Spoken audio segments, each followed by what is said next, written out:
Hey there folks, Pliskin by 51mm, and I've got my computer straightened out, as you all may have seen either earlier today or last night when I uploaded a video finally got my computer straightened away and was finally able to get to upload a video. I had to delete everything again, and I'm kind of starting to see that doing that's not good for the computer, because there initially yesterday when I did get it to start back up again, it was kind of glitchy. So that's telling me that I'm probably overdue for getting a new computer. I probably have to start looking for a new one, whether it be a desktop or a mobile. But that one, like I said in my last video, just isn't I mean, it's starting to show its age. It's over 4 years old, and technically computers, or well, anything really these days, just doesn't last that long when it's you know, in use all the time. Things aren't meant to last much anymore. So I'm back pretty much. I'm going to be uploading videos. I was on Google Plus earlier, and John Lee, shout out to John Lee, he's on Google Plus. Pretty cool guy. He's wanting to see my list of reloads here. Now, I went through the other day and I printed off a list for all my rifle centerfire rifles reloads. I got the M1A, the DPMS Oracle AR, my Remington 700 ADL 243, and I got 2 loads for it. And then I've got my 1909 Argentine Mauser down here. And now the loads, the rifles that had multiple loads, I put a little star. Well, it's an asterisk, but it's a star. I put it by the good load, and that tells me that that load there is really good for the rifle. I also put subject to change, and I printed off 2 copies. That might be something you guys would like to do or want to do with your rifle. Some of you may already do it. Go ahead and, like, you know, get all the good loads, or what loads you want to use in that particular rifle, just all your center fires, and print them off on one page and make multiple copies. That way you don't have to dig through all your reloading notes. And I mean, you'll have your reloading notes like I do, but I mean, like right there I could just tell, like, okay, that's what I got to do. That's everything I got to do for my M1A's main load, the one that the M1A shoots really good. So that's an idea I'm giving to you guys. It's one that I've just recently thought of, because, you know, I got 4 centerfire rifles that I reload for.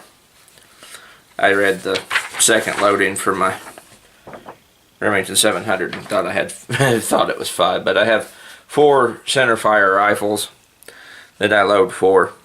So I want to keep the, you know, the primary loads and stuff for them right there, where I can just pull this piece of paper out, you know, and you know, look at that and be like, okay, that's what I need to do. And I got multiple notes and stuff.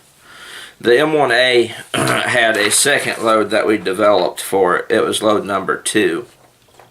And it incorporated a 150 grain Sierra bullets, but I don't know, we didn't write that load down, but it was a pretty good, just like plinking load. So that's that on the reloading. Other videos I've got coming up, of course, is the USN Mark I K-bar knife 1 year in review. What I've thought about it, having it for 1 year. Great little knife. I've been wearing the USMC K-bar here the past week or 2, just to get a feel for the difference in the two, and it's you'll be surprised by my response when I do the video. I've been wearing this one here, like, I wore this one for like a week or 2, 3 weeks, and just to, you know, get an idea of the difference between the two wearing them. And that's pretty much it. I figured I'd do this little update to let y'all know my computer's good to go again. Looking through my ammo for my 223, my AR-15. The day we went shooting, The day we went shooting at the boat, the big boat, I bought a box of this Winchester 5.56 Full Metal Jacket 55 grain ammo from Walmart. Is like $7. And I did not save any. The whole box got shot up before I could shoot any, but it shot real good. The stuff did. Has a weird crimp up there on the neck of the case, as you can see. It looks like a hex screw up there around the neck. See it right here? It's real weird, and it looked real weird when it was loaded. Oh, by the way, here's the stamp for it. If I can get that to zoom in without knocking my camera tripod over. Let's see. That's what it looked like, the crimp, or the butt stamp. So I will get some more of this stuff and, you know, do a ammo test on it. And I was digging around through my backpack, and I managed to save 6 of these.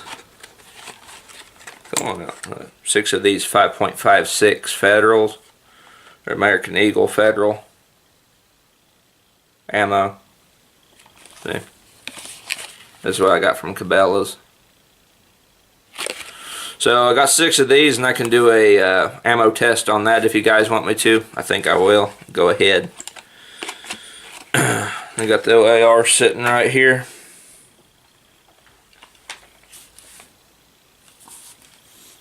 Oh, AR-15.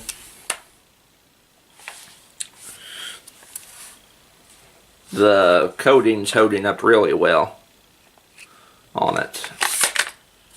Yeah, I'll be doing a first impressions video of this rifle when I shoot it some more. Probably after deer season.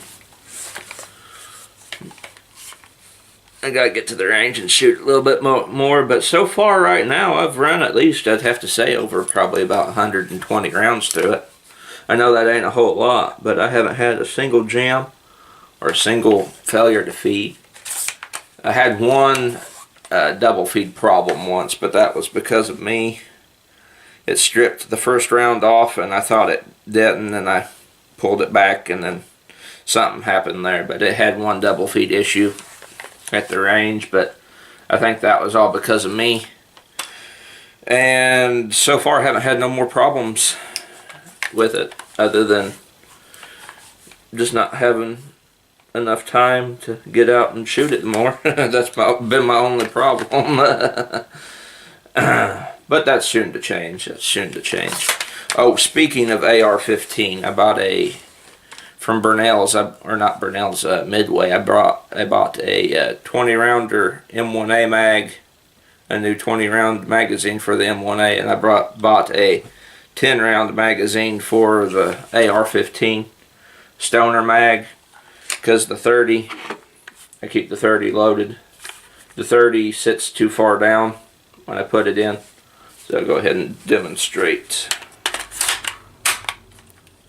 See, at the range, this part down here, it's so long it bumps the table and you don't get a good stable rest on it, and I don't like smashing my magazine.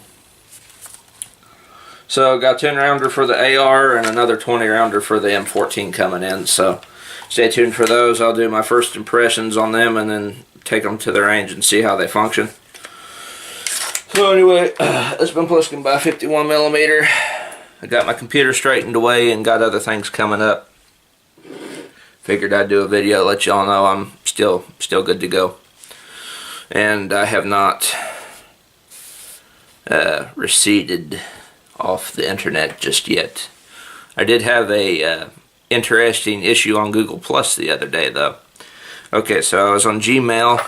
Might as well just go ahead and tell you this little story. I was on Gmail, and I was on there looking around last night after I got my computer rebooted, and apparently a post on Google Plus, I don't know what the post was, I can't remember, but on October 22nd, one of my posts got taken down for hate speech.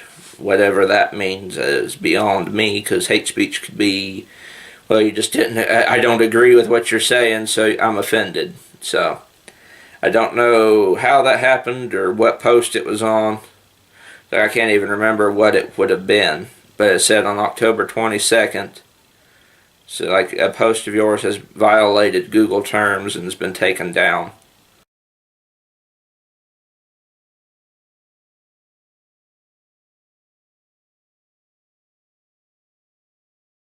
For hate speech.